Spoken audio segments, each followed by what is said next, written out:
Camera खोलो, लो खोल लिया कैमरा।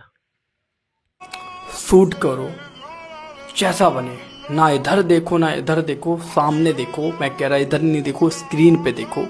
ना इधर देखना है ना इधर देखना है, सामने देखना है। बोलो जो दिल कर।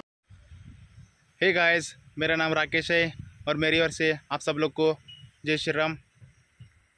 मैं काफ़ी टाइम से सोच रहा था व्लॉग स्टार्ट करूं, लेकिन मेरे पास हिम्मत ही नहीं हो रही थी व्लॉग स्टार्ट करने के लिए।